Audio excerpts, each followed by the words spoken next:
Check, check. Oh, I need my mic.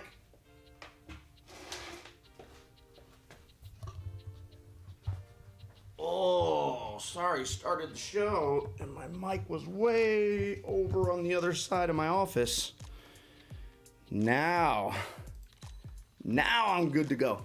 We got our mic. It's Thursday night and I am excited to be here. I love Thursday night shows. To me, this is like, I've always said it, this is the official start to my weekend. Yes, I have to go to work tomorrow, but you know, Fridays are okay. Friday's a fun day, right? It's Friday. We usually play pickleball at school at lunchtime on Friday, some of the staff and I. Any other pickleball fans out there? I'm a monster pickleball fan. Obviously, I played in like high school PE, but I just started playing more over Christmas. And it turns out there's a ton of people that play pickleball. Let me fix my lighting up here. I feel like that's a little dark. That's darker. There we go. One notch brighter. Welcome, everybody. Glad you're here. We're hanging out tonight with Poltrock. That's Dave Poltrock. I think McElvany will be in the house as well. But Coach Poltrock in the house tonight. Big time power T guy. We've had Dave on the show before. He's got 2 presentations on the online clinic as well. That's over at clinic.chiefpigskin.com. I'm excited to have Dave. He's a great dude, and he's fun to talk to, man. And he's just he loves his offense. You know what I mean? I love talking to anybody that's excited about their offense. That's honest truth. I love talking to anyone that's really excited about what they're doing. It's just like anywhere. I mean, when I go to a clinic, if a guy's excited about what he's doing, like I can leave that clinic going, yeah, that's what I should be doing. Is anybody else like that? Like you catch yourself all the time being like, yeah, that's what I should be doing. Yeah, that's what I should be doing. And you end up saying I should be doing about 20 different things, right? What's up, Coach Albaugh out of Georgia? Hey, anybody else watching in the house, check in. Let us know where you're watching from. Again, we got Poltrock in the house tonight. We got a lot going on the online clinic. I have uploaded 2 videos recently from Daniel McDonald out of Providence High School, and that is Our Lady of Providence High School in southern Indiana, right across the river from Louisville. They're in Clarksville, actually. And his last one was on inside linebacker play in the 4-2-5. Listen, so Daniel McDonald was the DC at Louisville Male, which is, I mean, it's a fairly consistent top 100 program in the nation, according to Max Preps. And McDonald's just really good, man. Yake in the house. Yake, didn't you get your name on the wheel? You did, man. Your name's on the wheel. I better reset that scoreboard for tonight. We got trivia. We'll talk a little ball. We'll talk a little life. We'll play trivia. We'll spin the wheel at the end of the show to see who's winning. $50 courtesy of the Coach Pad. We also put up, hey, Coach, and you had said it's Baholski, right? Coach Baholski, what's up? Thanks, man, for checking in. Jordan Hopman in the house, back for a little more Power T talk. So we just uploaded a new video tonight to the online clinic. It's a home clinic, which means home clinics mean the guy presented from home. It's a shorter one, usually 20 to 30 minutes. This one is Liam Corley, who presented on offensive game planning from an O-line perspective. That clinic is for free. Home clinics are free. Over on the online clinic, that's clinic.chiefpigskin.com. And you just have to have a standard pass, it's called, and standard passes are free, right? So we would love to have you guys check out Liam Corley's presentation that he just did. Hey, I'm going to shout out my sponsor. I'm going to bring our guests in. Our sponsor is the Coach Pad. No matter if you draw scout cards by hand or use a program on your computer, the Coach Pad will give you back time by never stuffing a binder again before heading out to practice. And that's true. I mean, if you really start looking at the Coach Pad, you want to talk about handy, beyond belief, even beyond the terms of practice. It's the first over 13-inch electronic device allowing coaches to clearly display scout cards outdoors in the sun. Can be a game changer for programs has been a game changer for programs this past fall and those currently playing across the country. That is the Coach Pad. Let's go get Poltrock in the house. How's that music, fellas? It's loud in my ears, and I can never tell if it's too loud for you guys. There he is. and rocking the classic hat with pride. Coach, where did you get this one? Oh, it looks like your mic is muted. Your mic is muted.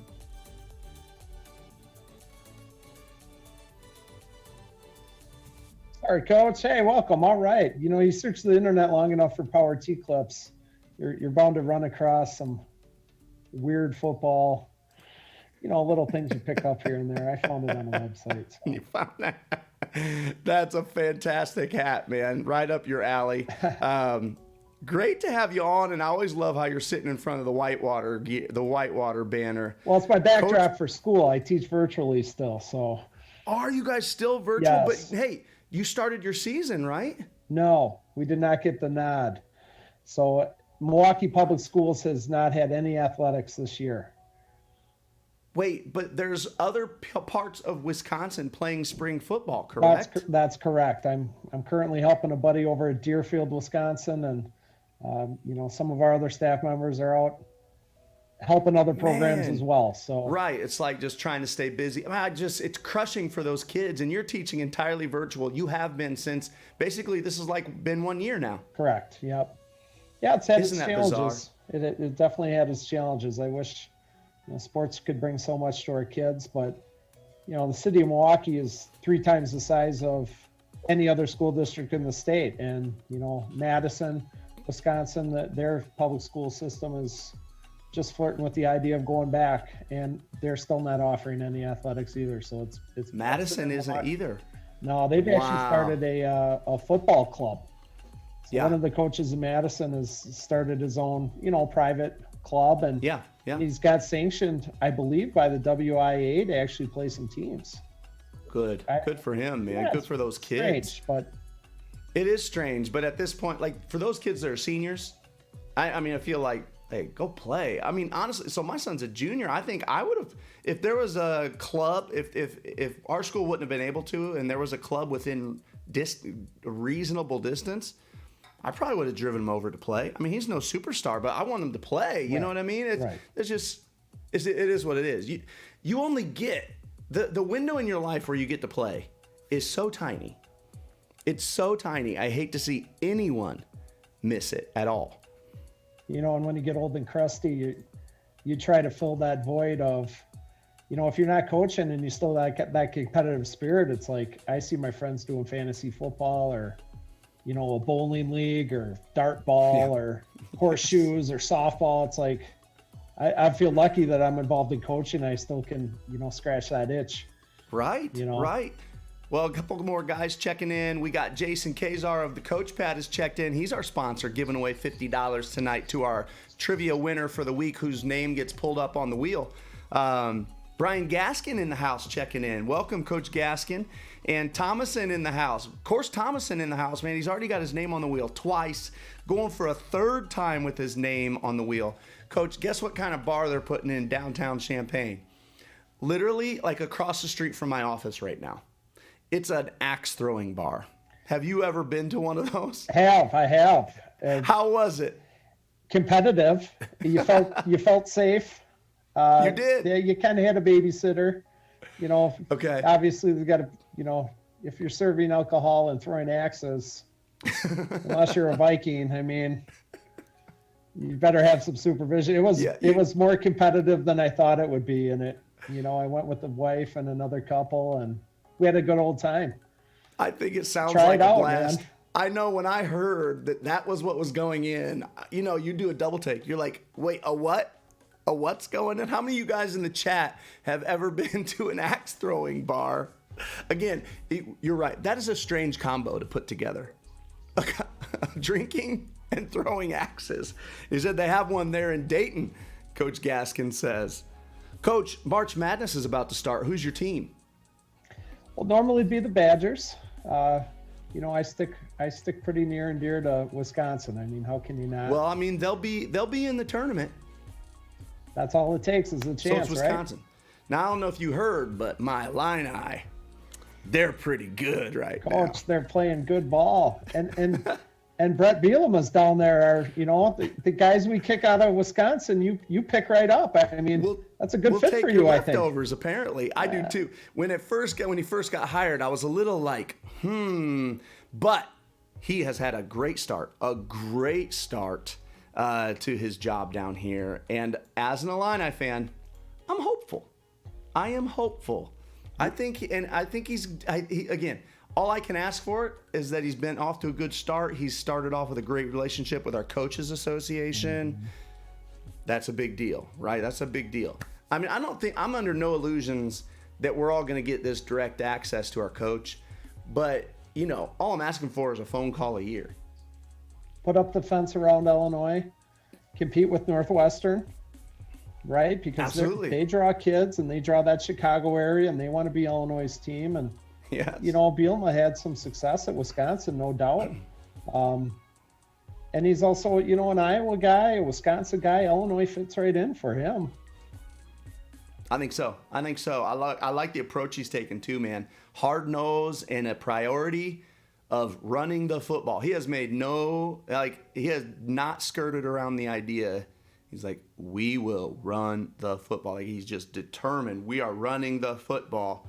I like it already. Yeah, exactly. I'm thrilled with that idea. Hey, listen, we're going to talk some Power T details right after the trivia.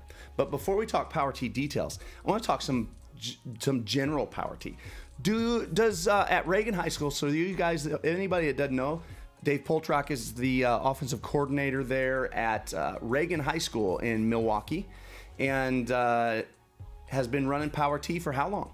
5 years. This will be our 5-year Power T guy, and he's all into it. I mean, all the way down to researching it, man. Like you've been researching the history of it, and this guy is a I don't like a true blue Power T guy at this point. You know what I mean? Trying to find the history of the game is, I've never been a historian.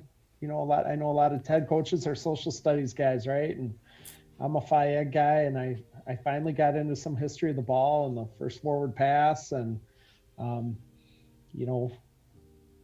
where the offense came from, how it evolved. And to me, that stuff is now interesting, where when I was younger, I was more involved in learning as much as I could from every different angle. And, and now it's like, now I want to be a master of something. So, you fine tune that. And I guess I like that. I'm going to spin off that real quick. Well, first of all, my dad, he tells me that it's called the Full House Tea. He corrects me. So he's an old man that says, hey, you mean the Full House Tea? He always says it tongue in cheek. But he said, that'll always be Full House Tea to me, son. So you were saying to be a master of something. I remember, and I can't remember exactly where it was, but I was given a presentation. It was probably 5 years ago.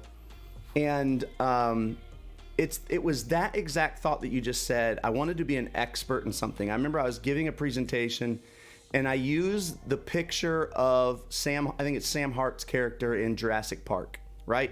He is a dinosaur expert, right? And he did that because he has devoted his life to this. And I think that was something that I got into as well. I wanted to be known. I guess there's a piece of us wants to be known for it, but I wanted to just know that I had at least really truly gone all in on something and learned it. And that sounds like that's where you were with Power T? I like that idea. It's you scratch the surface with some things, and you bounce around to different programs. And even when you're at the same program, you adjust. Sometimes you new offense coordinator, you adjust to the personnel, and it's like I think it's odd to have something that you go with for a really long period of time and maintain success with it. I think that's becoming less and less of the norm. Yeah. So now, Coach Swager in the house. Is that who you're helping out? I am. Our kids go to school together, and and I've known Derek for a few years now, and he's right down the road. So he said he got to watch you teach pass sets today. It was like seeing a shooting star. A unicorn. It's like Bigfoot wandered on the field and rode away on the Loch Ness Monster, right? It doesn't happen too often. I love teaching pass pro. It's so ironic. I love teaching it. It's such a cool skill to be passive aggressive and, those kick step and post. And I had to dust some things off, but right. Yeah, it's fun. It comes back quickly though, right? Yeah. It comes back quickly. It's like everything. Dude, what do your freshmen run at Reagan? Power T right away when they walk in the door? Yeah, I mean, with 40, 50 kids, we, and 5 coaches, everyone practices together. We never break up. It's all, I mean, How much do you pare it down for the freshmen? At all? Or would you say they're pretty much run the same playbook? We approach it like it's a youth offense coach. The simpler, the better. The more the kids can grasp, and that's partly why we run it, because our kids don't have a large football IQ. The city doesn't necessarily provide a lot of youth football opportunities. Right. And even if they do, they're not going to be aligned to the Power T. We don't have a feeder program. So it's good and bad. When the kids come in, a lot of them don't have bad habits because they don't have any habits. I mean, you can teach them from square one. So that's what we do. I mean, we're a great youth offense, and we're trying to run it at the varsity level. And have kids at Reagan begun to take pride in it now? Very much so. I mean, when you watch film, you're not looking for a kid to bury some or pancake, of course it's nice when it happens, but when you watch the defense chase the wrong guy, take false steps, chasing ghosts. So the kids see that right away, and that's what you got to look for in film sessions is, those unique opportunities where, hey, we have a chance to be successful because guys aren't chasing the ball, so they've bought into the, our motto is we, us, ours. It's all about the, what are you doing away from the ball? And, how can you help the team? And everyone's got a position and everyone's got a role, and you're only as weak as you're only as strong as your weakest part kind of deal. So they have bought in, and, it's really become a sense of pride for our kids. I love that, man. When I was, I knew that we had won over our kids at Champaign because we were a heavy run offense with our wing tee. We were at a 7-on-7. Our kids were a little frustrated. We were getting whooped on by somebody. And I just brought them in and said, fellas, this isn't what we do. Do you think they would play us in a running only game? And our kids literally were just, they scoffed at that idea and laughed out loud. Like, okay, we understand. Like, fella. And that was when I knew we were starting to win them over with it. Like, okay, yeah, we get it, right? Hey, Baholski says, in your research, have you noticed that Irv Sigler had his holes numbered 0268 on the right and 1379 on the left? Would you happen to know why there were no 4 and 5? I wouldn't know that. I know his numbering system is a little different, but I've connected with Irv on Twitter, but I've never talked with him on the phone. I've talked with some guys that have played for him and been around him as a coach, but those details I'm still trying to figure out. And you take those things and you make them your own. I've got those playbooks, but I've made it and I've used my language and morphed it together. And that's a great question. Someone Coach maybe over in the Merrill, state of Michigan might know. Yeah, I think they just drop Power T playbooks all over the place, and you can go to the library and rent them out or something. I don't know. Coach Merrill in the house. He's out of Michigan, runs a Full House T. He says ours is numbered 24683579. So it sounds like everybody kind of has their own way of numbering. But yeah, that is interesting that Sigler didn't use that. Well, Coach, let's go ahead. I want to start talking some details. So we got to get trivia done in order to do that. So we're going to go trivia. We're going to spin the wheel and find a winner. We're going to talk Power T details. So let's go. And I like tonight's trivia questions. I like these. Now, let's be honest. I like most nights' trivia questions. Here we go. So, Coach Poltrock, you can't answer, okay? Perfect. You can't answer, but we'll probably talk about it a little bit. Here we go. Let me get this going. All you got to do, guys, is be the first to type the answer in the chat, and your name goes on the scoreboard. If you're tied for the lead at the end of 5 questions, your name goes on the wheel, and we spin the wheel tonight. All right, here we go. In the 1984 film Karate Kid, Daniel goes to the Halloween party dressed as what? Do you know this one, Dave? Oh, yeah. Of course, man. Oh, yeah. Hey, what were all the Cobra Kai dressed as, though? I didn't know. I was too busy watching Elizabeth Shue, man. Allie with an eye. Hey, everybody was in love with Allie, that's for sure. Chase Yake on the first on the board. He's a first on the board. That's right. He was the shower right there. I got a picture of it right there. Let's go put him on the scoreboard. Scoreboard. Yake up there first. There we go. Yake's got one. Yake, remind me where you're from. I can't remember where you're watching from. Oh, he says from Florida. Okay. Hello from Florida. I got you. Question number 2.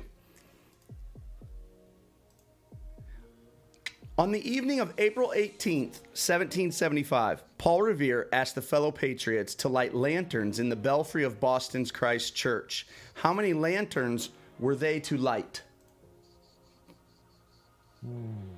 I like this question. I'm hoping it's not like too tricky, but I like it. How many were they supposed to light? This is right before Paul Revere's midnight ride, a very specific number that they were supposed to light. Chris Merrill says Cobra Kai series on Netflix is amazing. I totally love that. I haven't watched season 3. I watched season 1, and Johnny cracked me up. Have you seen the Cobra Kai series, Coach? I have not watched it yet. No, I haven't committed that much to TV, so it's fun because you start to enjoy Johnny. You see his side. All right, Yake says 2, but the answer I was looking for was. Oh, you guys are close. You guys are close. I can't give it to any of those. They're so close. They said 1 if by sea, 2 if by land.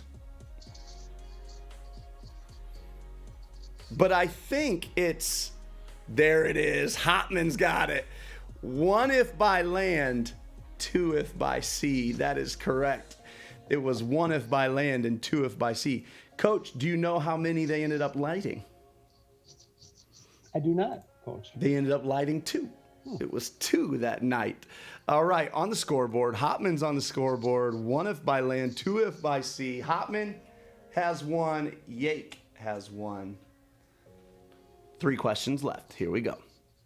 Back over. I'm like flipping between all sorts of tabs right now, Coach. What is the fastest bird in the world? I'll give you a hint. It is not the one pictured.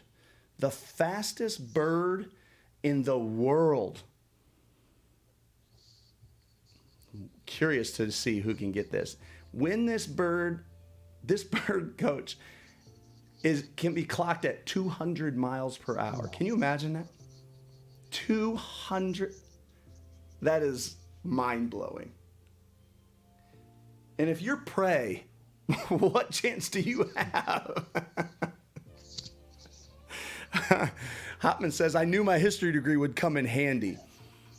There we go. Boholski's got it. It's the peregrine falcon. Did you know that, Dave? No. Interesting. Look at this. The peregrine falcon is the fastest bird, and in fact, the fastest animal on Earth. When in a dive, as it executes this dive, the peregrine falcon soars to a great height, then dives steeply at speeds of over 200 miles per hour. Wow. I would love to see this sometime. I would love to see it. All right, on the scoreboard is Boholski. All right, now Boholski. I got to try to spell your name now. C-H, is it? Yep, I got it right next to me. O-L-Z-K-Y.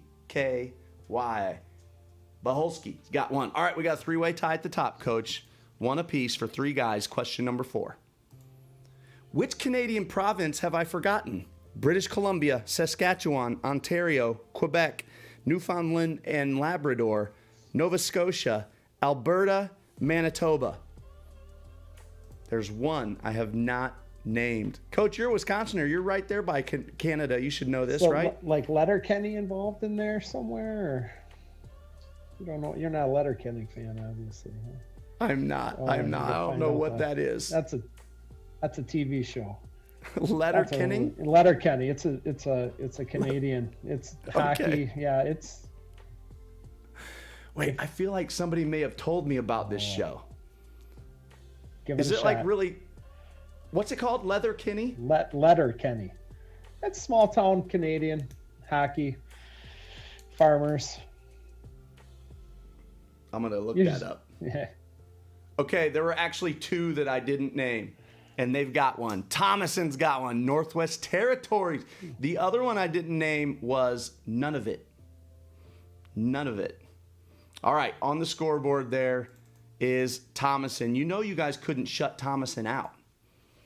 Thomason seems to get on the board every night. All right, man. We got a four-way tie at the top. Let's see if we're going to get a fifth name on there and put all five of you guys on the wheel. I haven't watched Letterkenny. I know, Coach, I actually, now that you said, when you first said that, I'd no clue. But once you gave that look on your face, I was like, I've seen that look before in reference to a Canadian show. I feel like this is, I'm going to look it up once we're off here.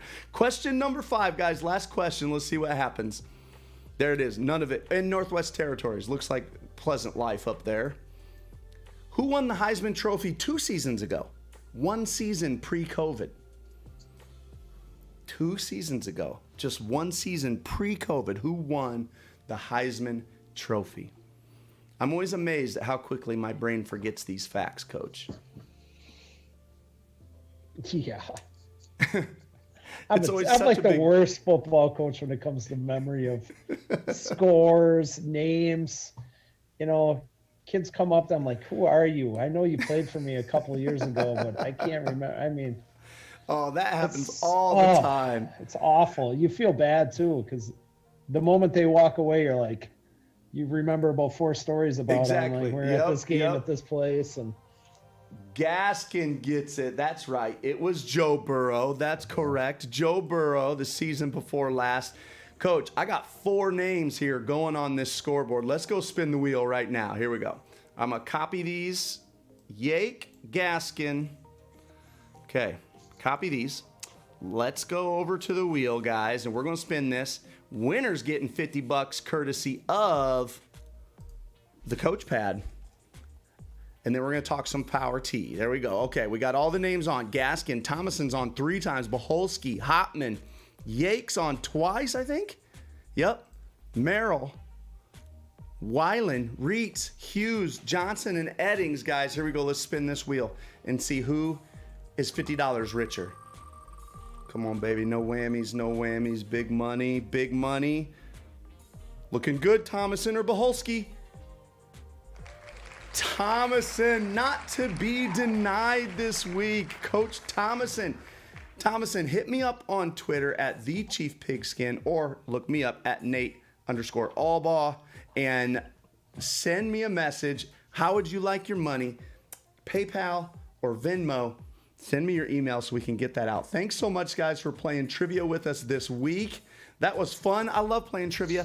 Next week, we're playing trivia one last time, and we'll give away $50 one more time. Coach, without further ado, let's talk some Power T. How many different ways do you run power? Well, we typically, we start with just normal power, kick out, pull your backside guard up through, and then. But real quick, in the backfield, your regular power, does that show a trap fake though? Always, yep. So the 2 halfbacks, do you call them halfbacks? Yeah, you can call them halfbacks. Okay, so they're those numbered. 2 halfbacks. They're numbered however you want to number them. Near halfback has got the kick out on a J block. Far halfback is the ball carrier. And then fullback's given trap fake. Yep, your quarterback reverses out. There's always a proximity fake. So they're just ships passing in the night, never putting the ball in the fullback's belly and get too much of a fumble that way. And then, pull your backside guard, have him lead up, and we have our quarterback get his back to the line of scrimmage and hide that handoff to the halfback. And, you're running, pretty much your traditional power. Does he boot off that? No, he continues on past the power fake. So all 3 guys, if you're running right, all 3 guys are faking right. You got your A gap, you got your off tackle, and then you got your edge fake. So it really puts pressure on guys. Is that main QB keep, is that off of power? Yes. And that is off of yes, and coaches, when I was young and I thought, all right, well, QB keep is just it's just running power with your quarterback keeping the ball. Well, it ain't that. And we had a hard time figuring that out because the details of that play, it's one of the toughest plays I've ever coached and had to learn. The details of it are, they're pretty unique with the fake handoff to the power back, and he doesn't necessarily run the traditional power path. He kind of bends it back, and it's kind of a ride. It's one of the few plays we want to show the ball so the defense can see it, and then we want to kind of pull it like an option team, so they see the ball in the belly, and then it's gone all of a sudden. So, the keep is it's A gap for the trap, and then it's off tackle for the power, and then your quarterback is off on the edge. And do you block the keep differently? You do, because it's you know where the ball is going, but yet you want it to look like power, it's tough. It's tough, especially to run it against our scout teams, because, when you get some experienced guys, you can tell them, you say, hey, they're going to believe that the halfback has the ball on power. So you got to kind of block them with that idea in mind, that once they figure out that the halfback doesn't have the ball, they're going to get on a pursuit angle. So you don't want to bury yourself into a power looking block. You want to be ready to slip off into an adjustment when they start running a pursuit angle, which is, it's like the third level down. And it's tough to explain to young kids, but once you're on the field and you've run it a few times, then the kids are like, oh yeah, like they're going to take a false step. They're going to try to stop that power play. And then they're going to realize the quarterback has it. And hopefully I can be in a position to either set a pick, you get in their way, or just, run with them. So the blocking scheme is very similar, but you almost let them beat you to where the ball would be on power, and then that's a win. So how do you tell your kids to block a not very good power play? Yeah. You know what I mean? Yeah. The biggest block now is off the edge, because on the keep play, that J block becomes a hook block. All right. So when we run power, that halfback, he J blocks out. Well, now all of a sudden he's got to get up in the line of scrimmage and start coming out, but then he's almost got to, flip his hips, or he's got to aim for the outside shoulder. And, if you've been running power long enough, that D end or that edge player who's ever coming off the tight end is, man, he's squeezing down, or he's wrong arm, whatever he's taught to do. But I mean, there's some collisions there with the halfback and that edge player. And now all of a sudden, we tell that guy, hey, we're running keep, here's your chance. Just go out there and kind of just run a really crappy J block. And, and that guy, he's like, hey, this guy missed me, and then it's like the kid blocks himself. So, if you work hard enough, then there's some reward for it. Yeah. Which is cool, Coach, so my brain, Wing T brain, thinks in terms of series, right? So in Wing T, we have 3 pretty distinct series. You got your power and crisscross and sweep, trap, boot, and then you got your belly series. Does it work the same with the power T? I run one series. We run trap, power, keep. There's a counter that comes back off of it. Okay. And then, we can run a quick trap or a wide trap, right? So we can trap a 3-tech, or we can trap a 5-tech if we want, the second man, right? So if a 3-tech's really getting after you, then you just wash them down, but it's really one series.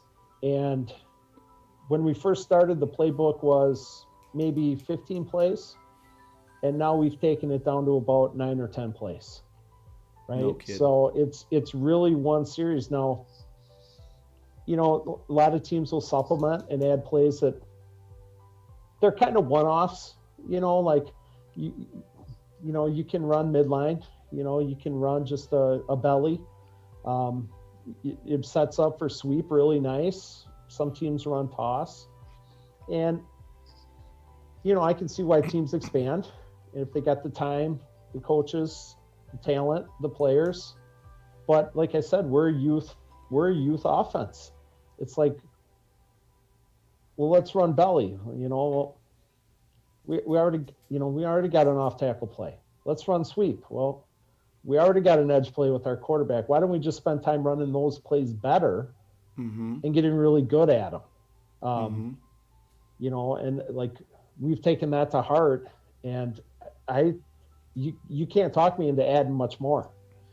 And that's been hard to do because as coaches, like, what can we do more of? What can we get back? It's like, right. How many off seasons can I sit around and go, well, let's just run power better? I mean, how many more ways can you, as a coach, you're like, I think we can do more, but we haven't. And it's kind of been fun. I fill the off season with something else. I guess that's why I'm researching the back end and the history of things, but it's really just that one series. You can add to it, but I look at it, I've talked to guys and I've read books, like if you could run one play in football, what would you run? And a lot of answers, you'd run that triple option, right? Because it's got so many built-in options, right? It's got the midline or the A gap, it's got the off tackle, and it's got that quarterback keep it. Power T is doing the exact same thing. We're just calling it. We're telling them where to go, and we're not pitching the ball, and there's not that risk of the ball falling on the ground. Right. And hopefully you don't get your quarterback hurt like you might in the option. Well, some guys in the chat here real quick, I want to check in. Thomason says, donate the $50 to a youth charity or take it to a coffee drive-through and buy $50 worth of coffee for the people that come after you. Okay, Thomason, I'm going to think of something creative. I like this youth. I want to donate it to like a youth football something, because there's a lot of youth football teams out there, and we'll do that. And so appreciate it, Thomason. Alex Ribeiro out of Brazil in the house. Up late tonight, Alex. Man, thanks for checking in. Eddings in the house out of Cali. Thomason says, I'm pretty sure I know your answer here, but Thomason out of Oregon wants to know, how many formations do you run, Coach, with this one series?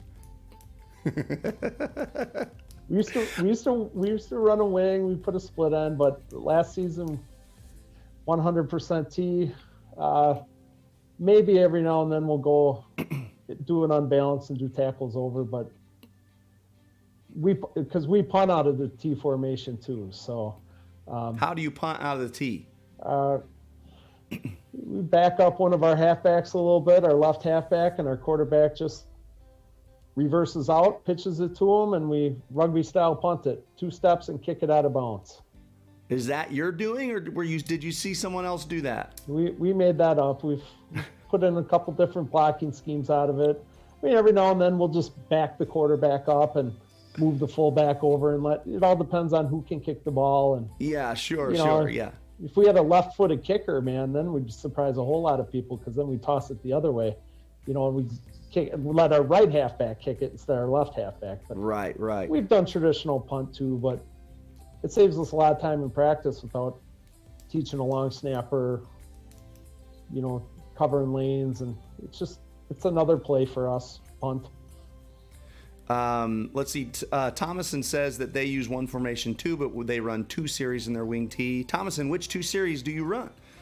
Finn Trojan Sports in the house. Finn Trojan Sports, let us know where you're out of, man, where you're watching from. He says you're trap running back. Would you rather have a small, fast home run hitter guy or a big bruiser at running back there, not trap? I'd rather have a guy that runs the fake every time. So, right, we had a kid that was our best running back. We put him at fullback, and we just ran trap a lot early. And then as he became a junior and a senior, we put him at halfback, and then we ran power a lot. Once he graduated, we needed an answer, and we put a kid there that just ran the trap, whether he had the ball or didn't have the ball. He just kept running past linebackers, and just conditioning those kids to, hey, there he goes, there he goes. And then finally we give him the ball, and he just runs right by and never gets tackled. So to me, a kid that's disciplined, that will just run out that fake to the end zone every time, he doesn't have to be a very talented kid. He doesn't have to be fast. He could be all those things or none of those things. The most important to me is the kids that run out their fakes. I love that, Coach. Usually, I mean, it's music to my ears. Hey, fakes was one of the things in my notes here that I wanted to get to. Give me some, in an offense where fakes being so paramount of such huge importance. I mean, in my opinion, fakes really should be of primary importance in all offenses, right? I mean, it's a huge advantage if you are disciplined faking team. But for a team like a Power T, who's known even more so for being great at fakes, give us some idea for accountability tools, ideas in practice, ways you're using to hold kids accountable and motivate them to carry out fakes. Well, we try to get a ball in our kids' hands as much as possible to run. So we're in the high cradle, so we're up here and we've got that layered look to hide the ball. Kids don't like running like that. So anytime we, can do drills where they have a ball in their hand, or even if they don't, because, half the time they run, they have the ball. The other half, you would think they're running a fake. So it doesn't matter if they have a ball in their hand or not. I mean, we teach if they don't have the ball, they still curl their fingers and rotate their hands in. You know what I mean? So like those little details, you can't just put your hands here and, right? You got to make it look like you have the ball when you don't have the ball. And obviously our rules are don't stop running until you hear the whistle or you run into the end zone. Even if you fall down, you got to get back up and keep running. And one of the things we want to do differently in practice this year is practice falling and not taking your hand out of that high cradle. So we want to put some pads down so our kids, when they fall, they're not doing that and doing that.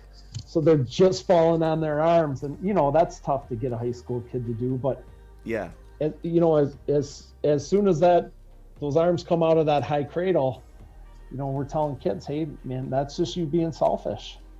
As soon as you do that, either everyone knows you have the ball or don't have the ball, right? So they take all the focus to you because they see you have the ball, or they take all their focus away because you don't have the ball. And it's just, for us, it's a selfish thing to do. How about you guys in the chat? Does anybody have a creative way or something you've tried to hold kids accountable to running out fakes or to motivate them to carry out fakes? Anybody has any ideas? We'd love to hear them in the chat. Finn Trojan Sports says he's out of Findlay, Ohio, home of Ben Roethlisberger. Okay. Yeah, and that's the thing for me too, Coach. Well, there's two parts to that. Number one is setting up a system of here's how we teach fakes, here's how we hold it accountable, here's how we know the kids know it's important. But then the other piece of that is, in my opinion, accountability on your coaching staff to say, listen, if we're sitting here saying in this meeting that it's important, then we have to hear it out there on the field too, right? So there's a part of it is the coaches have to be accountable to coaching it on a regular basis, I guess. Yeah, right? It's not going to just happen. Watch it. Got to keep your eye on it. You can set up cones and tell kids to run past these, different spots on the field. And, part of the fake that makes it real is off the mesh is that acceleration of speed. So there's a piece that you're doing with your hands. There's another piece that you're doing with your eyes. You're putting your eyes on the defender, not back on the ball carrier. Right? You participate, you don't spectate. Right? So we say that all the time. Get your eyes on the defender. Don't watch who actually has the ball. And then the third part of it is you fake with your feet. You accelerate to where it is you're getting. And when you watch ball on Saturdays, those quarterbacks that run those good fakes, they immediately sprint out of that mesh. And they don't necessarily have to hold it for, sprint that far, but it's that initial surge like, oh, man, if I lose leverage on this guy, and then that's what opens up the hole, So we can't relate a whole lot of things we do in the Power T to Saturday and Sunday football. Sure. But that's one of the few things we can, It's like, our quarterbacks are like, when you see all those guys fake on Saturday and Sunday, they're either really good or they're not very good at all. Exactly. That was one of the things I noticed about our guy. Trevor Lawrence. Very good fakes. Trevor Lawrence. I mean, and that's a key word. In my opinion, that's a huge word when it comes to faking: acceleration. And Lawrence gives a burst of speed out of his fakes. And you can see it, right? It's that, because when a guy doesn't really know he usually just chases the thing that's going fastest. Mm-hmm. So if two things come out fast and accelerating, now automatically it slows you down. You know, we've taken our fakes and we don't do this that often, but like we'll put two guys back to back, and then you know, like a defender and a linebacker, you know, 5 or 7 yards off of it, and then the two guys will roll out of it, both covered up, you know, and that linebacker just sits there and has got to find the guy with the ball. So how well can you got two guys coming out of it, both hiding the ball, and it's like that. You know, it's a good defensive joke because they really got to look right, and if they make a mistake, that's not bad because then they just got to do a pursuit angle to get the guy that really has the ball, and that's valuable too. So if the defense makes a mistake, it's like we're doing our job on offense hiding it, and they can still use it as a valuable drill because they can chase that down and get on the right pursuit angle, and you know, it's all right to make a mistake. It's just how well do you recover. Mm-hmm. So we kind of incorporate a little bit of our offense into defense sometimes. I like that. And you that also the kids carrying out the fake without a ball realize, wow, I really can make people believe. Right. He clearly thought I had this ball. Right. And then you get the oohs and ahs at practice. You know, the kid laughs. I mean, it's fun. You have a good time. And that, for us, one of our most prestigious awards in our program was at the end of the year was the Fakes Award. The guy with the best fakes. That's cool. We called it and guys that have listened on here before have probably heard this story a million times, but it's called the Josh Bagger Award. And that was because the most ultimate sign of pride for us, this picture was in the paper, Coach. Yeah. That's Josh Bagger, but he didn't have the ball. He doesn't have a ball, does he? No. But it was like sports page, him with no ball. Yep. And he was that kid that you talk about. He would go 40 yards downfield every play. And I'm telling you, this kid had like 4 carries on the season. So it wasn't like he knew my only job is to run and pretend. Right. And so it's always, ever since him, it was called the Josh Bagger Fakes Award, and it was the most prestigious award a running back could win, right? That show of selflessness. So that was something that we had done to help promote that. Well, Coach, we are way over time. This is the most I've ever gone over time. Any closing thoughts for you? Well, keep doing what you're doing, Nate. I love seeing your community thrive, and you get a wide variety of coaches, and just talking like this is, I've done a couple clinics now here and there, and it's fun to do, and it's concentrated, but it's also nice to see a different side of coaches and a different side of you. Obviously, you're the face of your business here, and recognized and well liked, I would hope. The 5-panel football coach. Yes. The 5-panel football I promised you. I've got 2 of them. I've got a real actual sanctioned by the National Federation of High School Sports. This one's about 15 years old and obviously flat. Yeah. And this is the ball I'm trying to get remade. Where'd you get that one? I found this on eBay. Really? It's all falling apart, but it's obviously a kid's ball. It's not sanctioned by that. Tell the guys in the chat about this real quick, because you've got like a form guys can fill out if they would use one. Yeah, it's on my Twitter handle, Rock Poltrock, and I'm working with Big Game, trying to get them to pull the trigger on it. I told them I'd go with a grassroots effort, but so the 5-panel football obviously provides you with some more structure with the seams. It also provides you with a smaller white stripe because 2/5 of the ball is covered with the white stripe. I mean, we want a ball that has no white stripe on it at all. Right. When you throw the ball, you put your hands there. Look where your thumbs ends up, right on the seam. That's a big deal. It is a big deal. So then also when the seams are out and you want to kick the ball, you're kicking on a flat panel, not on a seam. So for us to hold the ball and hide it, you got all these seams here to grab. It's a little bit tighter cone. This is just a kid's ball, but a real football made of leather and not this playground stuff. It's kind of a little bit more round, which is a little bit nicer to fit in the hands. So, you know, I could put in motions or more formations, but I'd rather find the perfect running football that hides, that's like full of grip and tact and what you can't so see. If we got guys in the chat that would totally use one, they need to go to your Twitter account, which is @RockPoltrock. Got it. And they need to fill out the Google form that shows I've got a link to my Power T website, and there's a bunch of pictures of these footballs, and there's like a little sign up, and I give that information right to, you know, Big Game USA, the guy I'm working with there, and he's like, he keeps telling me he sends it up the ladder. So maybe they'll pull the trigger on it. I told them, guys got money to spend now for next year's budget, you know. That's right. They need footballs now. So, and their footballs are awesome. We got, you know, we've been using those exclusively. So, yeah, you know. Yeah, I like their footballs a lot too. I really do. I got them for the first time a year ago, and I liked them a ton.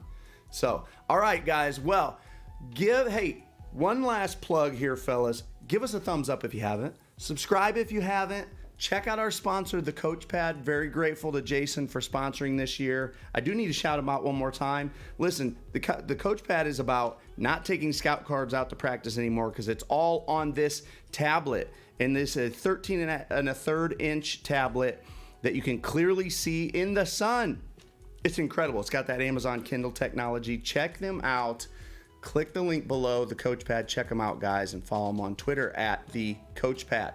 So, Kyle Pettit checking in the house said he's never seen a 5-panel football. I know the last time Coach was on, I hadn't seen it either, and he showed that off to us, and I thought I was sold right away. I was sold. That's a big deal. Yeah, so thankful for all you guys. Thankful to the Coach Pad for sponsoring. Thanks, Thomason, for the donation back. All right, guys, I'll be back next Monday for one more week of trivia and one more week of talking a little ball. Hope you guys all have a wonderful night. Night, Dave. Thanks, Nate. Take care.